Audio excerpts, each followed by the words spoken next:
What's good, y'all? While we do have a live stream coming today, I've been scouring the internet all morning looking for all 22 tape on last night's game, and the NFL has not put it out. But I just want to break down what we saw last night from Justin Fields and evaluate not only every pass that Justin threw, but also how this offensive line actually played. And this is not me being a Bears homer. I'm not a quarterbacks coach. I don't know. I'm just somebody that's watching the game, breaking down the tape that we're seeing, breaking down what we're seeing put on the field, and giving my real assessment of it. And listen, this is not a homer take. This is not a Bear Goggles take, right? Shout out to Bear Goggles, great podcast.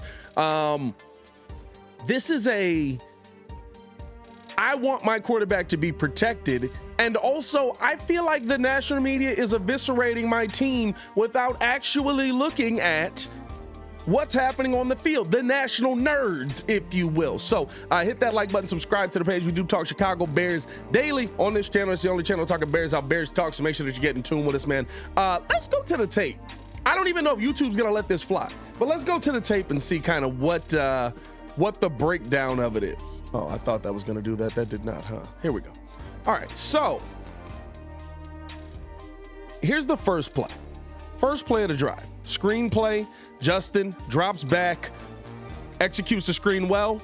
I thought some pretty good blocking here by your lineman up front. Let's go back here. You see, you got, who's that? Larry Borum and I don't know. I can't tell who that is there. Is that 67? That might be a receiver on that one. But setting a good line there, making it a one-on-one here with Cole. Cole able to kind of get out, use that size, able to spin off. You see Tevin Jenkins, I believe, here, setting a little block in the back. Relax on that one, Tevin. But I mean, listen, that's not a bad play. Yes, the pressure did get to Justin, but it's a screen pass. You kind of expect that. First down there. Here's your next play here. And I think this is something to really look at. This is probably the one bad play that I think that the Bears had all night. While, yes, it is on the offensive line, you also have to remember that's not our starting center in there. Probably not our starting right guard. I don't think Tevin won that job last night woefully, so probably not our starting right guard. But, I mean, let's take a look at this here, right? Boom. Easy through, whiffed block there by Khalil Herbert. Herbert's got to be better on that. I want to see him lay that block in here much cleaner, and we didn't see that. Right here at this point of attack, basically whiffs here. It almost looks like he's trying to tackle him. This is why I want the all 22, but I even bought the thing for the all 22, and they still don't have it updated. So, you know, it is what it is, NFL Plus or whatever. So I thought that was probably the worst play that we saw of the entire night. Here's the next one. Justin in shotgun. Now, he's down. Here's an issue. Here is absolutely an issue. I think this is a pressure allowed. I don't think it was counted as a pressure allowed because Justin was able to step up and evade it, but I think that's a pressure allowed. I don't like the fact that Tevin Jenkins is basically about to be laying on his stomach on this. But even so, Justin able to step up, and if he doesn't run into his own man here, probably has a running lane to the outside, and a pretty good running lane at that. Now, I wouldn't say that that's great offensive line play. I wouldn't say that that's a great job keeping the pressure away from Justin. The reason Justin has to vacate the pocket so quickly is because the offensive line did get back there. But again, still has the ability to make a play. Not what I want to see there, and then he ends up, of course, going down because he tried to go inside instead of outside, reaching for yards, doesn't get it done. Here's a drop back now here. That's a false start. I'm sorry, that's a offsides penalty. So, like, I don't know if everybody was looking at that and saying that there was just pressure around Justin all night, but that's a false, that's a offsides. That moves the chains forward on a fourth down. We get the ball. First down here going the other way. Let's keep it going here. Justin faking the handoff, getting to the outside, pressure getting back there, but still, listen, it's not beautiful offensive line play on that one, but again, able to move outside and make a play. And if you look at the other guys, they're doing fine. Yeah, I'm saying they're not dying. I don't know all the terminology here.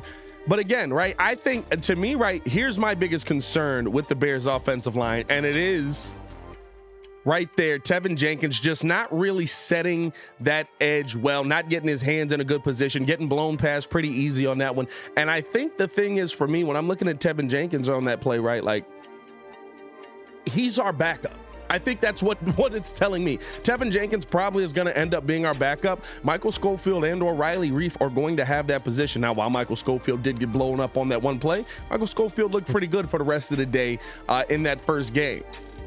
So again, I'm not overly concerned by this because I don't expect Tevin Jenkins to be in there starting. And I think that's one thing that the national nerds aren't looking at, right? Like, Larry Borom and Tevin Jenkins are starting at right tackle and right guard. That's not the combination that the Bears have said they're putting on the field. The combination that they're putting on the field isn't out there from the center out to the right. Michael Schofield, Riley Reef, Lucas Patrick, none of those guys are out here. That's the part that I think the national media is just not paying attention to. And they thought, oh, this is game 2, so you have to go with your big players because they're going to run it into the third quarter. These guys played 8 plays. So again, gets through, Justin rolling out, able to still deliver a pass. That's the advantage of having a quarterback that's mobile. Would I love him to have the perfect pocket? Absolutely. But I don't think that that's a Justin Fields is going to die. He's not going to make it 17 games kind of play there. Again, another drop back. Here is beautiful. This is beautiful here. This is beautiful. We saw Aaron Rodgers do this to us so many times last season. And I heard somebody say, well, you can't always do rollouts and stuff like that with Justin Fields. Oh, you can. I've watched Aaron Rodgers do it all game long, especially versus defenses like this. So, I mean, this is beautiful. Justin has time. Beautiful pass, delivers the ball well, gets it downfield. Here it is again. Little screen pass. So another screen pass where, yeah, the defense gets through, but that's kind of the intent. If they're blitzing, we're going to go with the quick screen, get this mug out here real quickly. That's probably a little RPO on that one where you could have handed it off to Herbert. I think either play could have worked in that position, so I'm not mad at that on the offensive line either. And then here's the rollout again. Boom, rollout. Look at that. Look at that line. Hold on.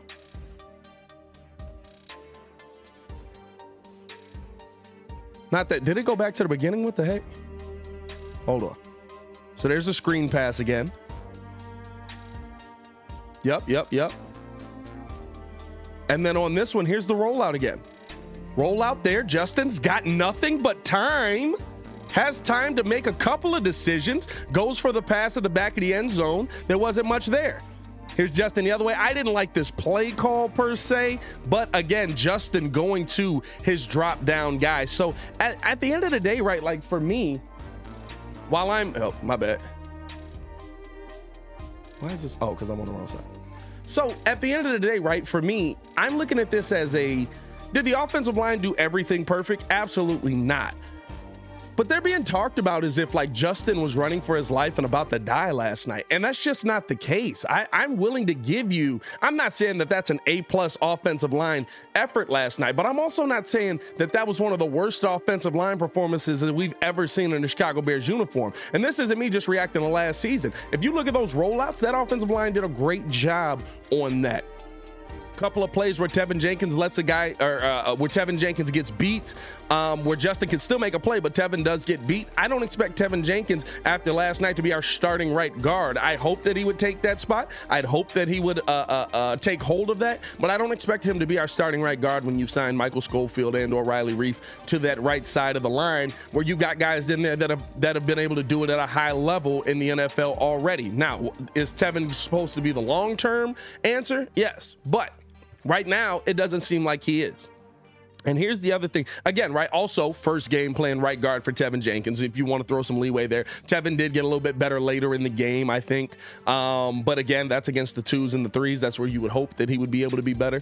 But here's my thing. When I'm looking at this Bears offensive line, grading every throw Justin Fields make, grading this offensive line on every snap with Justin Fields in there.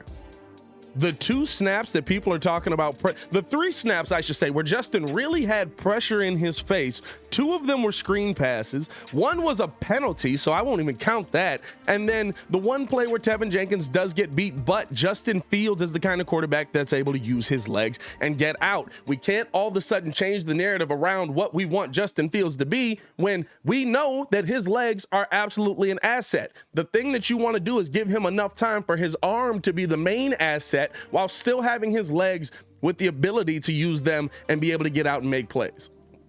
I'm not tripping on anything too much that we saw last night from this offensive line. By the way, for everybody that's like, Ryan Poles should have went out and done more for the offensive line. He drafted a guy in the 5th round. That's not good enough. You see, I didn't mention the guy in the 5th round because the guy in the 5th round was doing a great job blocking all night. How about you mention that in your nerd narrative? So again, the national nerds saying stupid stuff, not actually paying attention to what's happening on the field, at least in my opinion, right? I would love to see the all-22. I would love to see how some of these guys got beat from that straight on angle. I don't have access to that right now. I did buy the package to get it, but they're not uploading it on the NFL yet. So again, I don't see the offensive line as big of an issue as people are making it out to be. And I think not only that, but the offensive scheme as a whole was showing so well that they didn't know that it was okay to compliment the Bears last night. So I thought that was pretty funny.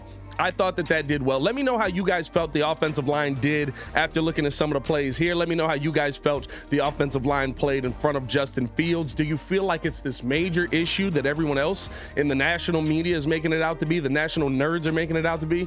Or do you feel like, hey, yeah, there's some growing pains there, but it's definitely moving in the right direction? Let me know in the comments below. I'll be down there talking with you as well. As always, man, it's your boy Pat the Designer, back at it again to continue watching our Chicago Bears content. Click the links on the screen or check the links in the description below. Y'all stay safe out there, Chicago.